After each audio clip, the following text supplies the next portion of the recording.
এইভাবে প্রায় 2 সপ্তাহ কেটে গেল। আমি স্টুডিওতে বসে আছি। ও আমার সাথে দেখা করতে এলো। দিনটা ছিল 30শে সেপ্টেম্বর, শনিবার।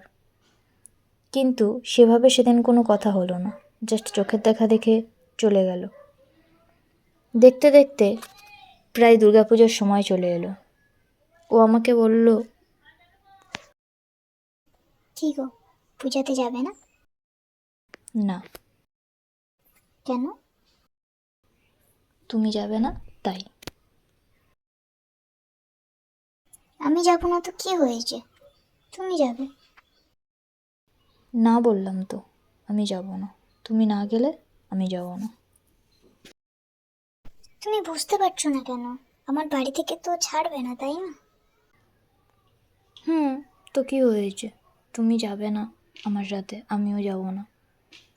কোনো ব্যাপার না। রাগ করো না। রাগ কেন করব? তুমি যাবে না কেন? যেখানে সবাই সবার ভালোবাসার মানুষটার হাত ধরে ঘুরবে, একসাথে সময় কাটাবে, সেখানে আমি পূজাতে একা গিয়ে কি করব? তুমি যখন যাবে না আমার সাথে, তখন এবছর আমি পূজাতে বেরোবো না। প্লিজ শোনো, এরকম করো না। তুমি পূজাতে ঘুরতে বেরোবে, আমি চাই না আমার কারণে আমার বর গোমড়ে মুখো হয়ে বাড়িতে বসে থাকো। না বললাম তো, তুমি আমার সাথে না গেলে আমি যাব না।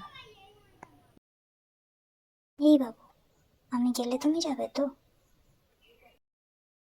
একমাত্র তুমি আমার সাথে গেলেই তবে বেরোবো। আমি তোমার সাথেই যাব। তুমি ভাবলে কি করে আমি তোমাকে বাড়িতে বসে থাকতে দেবো মন খারাপ করে? কিন্তু তুমি যে বললে যাবে না, বাড়ি থেকে ছাড়বে না। বারে দেখে নেব না আমার বর আমাকে কতটা ভালোবাসে। তুমি খুব পাজি, কিন্তু এটা সম্ভব কিভাবে? আমার বাড়ির লোক তোমার সাথে যেতে না দিক, আমার বাড়ির লোকের সাথে তো যেতে দেবে, তাই না? কিন্তু এতে আমার কি? তুমি তাহলে তোমার বাড়ির লোকের সাথে যাবে, যাও। এই শোনো, রাগ করছো কেন? আগে সবটা শোনো। আমি আমার বাড়ির লোকের সাথে যাব ঠিকই, কিন্তু মিশোর সাথে। আর মিশো তোমাকে আমাদের সাথে নিয়ে যেতে রাজি হয়েছে।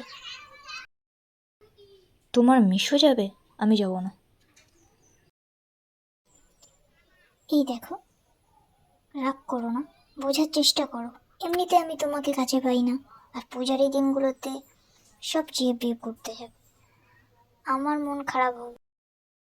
তার থেকে ভালো নয়, এত সুন্দর একটা সুযোগ পেয়েছি তোমাকে কাছে পাওয়া, তোমার সাথে একটা পুরো দিন কাটানো, আর তুমি এই সুযোগটা হাতছাড়া করতে চাইছো? কিন্তু মিশো যাবে তো, বলো। তুমি অত চাপ নিচ্ছ কেন? তোমাকে ভালোবাসা আদর করা নিয়ে তো কথা। আমি ওর মধ্যেও তোমাকে ভালোবাসো, সে সাথে যেই থাকুক না কেন। ওকে, ঠিক আছে, আমি যাব। সত্যি তুমি যাবে তো? হুম। আমার সোনাই, আমার শোন, তুমি জানো আমার খুব ভালো লাগছে। তুমি ভাবতেও পারবে না আমি কতটা খুশি হয়েছি। ওই দিনটা আমি তোমার সাথে কাটাতে পারবো। এরপর 16ই অক্টোবর 2023 সোমবার সকাল 10টায় আমি ওর স্কুলের সামনে দেখা করি। তারপর ওকে পুজোর ড্রেস গিফট করে চলে এলাম। মাঝে 2 দিন কেটে গেল। তারপর আমি স্টুডিওতে বসে আছি।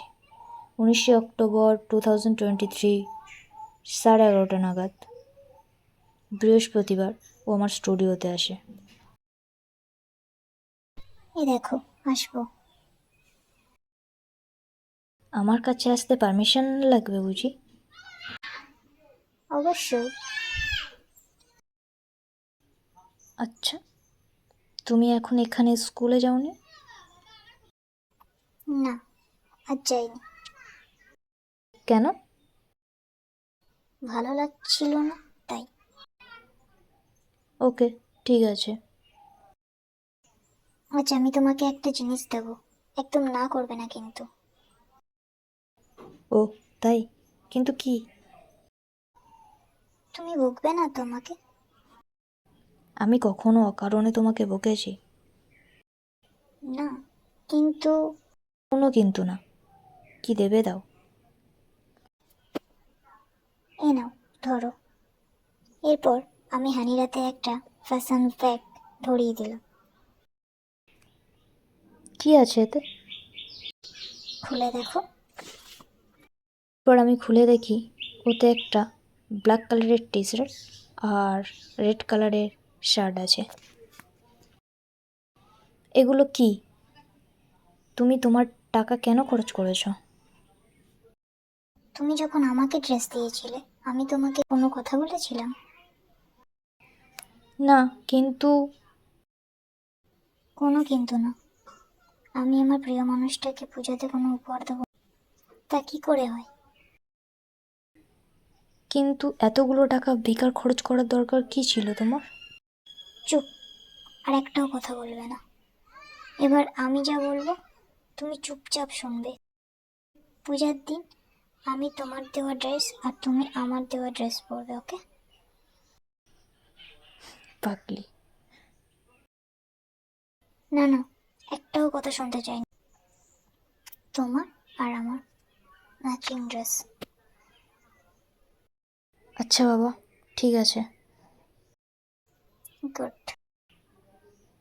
I love you. I love you too. এবার আমাকে যেতে হবে, ওকে? বাই। Okay, by. সবশেষে আমি তোমাদের কাছে ক্ষমা চাইছি, তোমরা এত রিকোয়েস্ট করা সত্ত্বেও আমি ভিডিও চ্যানেলে তাড়াতাড়ি দিতে পারিনি। সত্যি বলতে আমাদের ফ্যামিলি প্রবলেম চলছে, তাই ঠিকঠাক করে ভিডিও দিতে পারি না। আমরা সত্যিই দুঃখিত। দয়া করে সবাই আমাদেরকে আশীর্বাদ করো, যেন সব বাধা পেরিয়ে আমরা এক হতে পারি, আমাদের ভালোবাসা যেন সফল হয়। তো বন্ধুরা, এরপর হানিয়ার স্বপ্নের মধ্যে কি হতে চলেছে দেখতে হলে চোখ রাখতে হবে মিষ্টির স্বপ্ন পরের পার্টে। আর ভিডিওটি ভালো লাগলে প্লিজ একটা লাইক করে দেবেন এবং চ্যানেলটি সাবস্ক্রাইব করে দেবেন। ততক্ষণ সবাই ভালো থাকুন, সুস্থ থাকুন। দেখা হচ্ছে নেক্সট ভিডিওতে। ধন্যবাদ।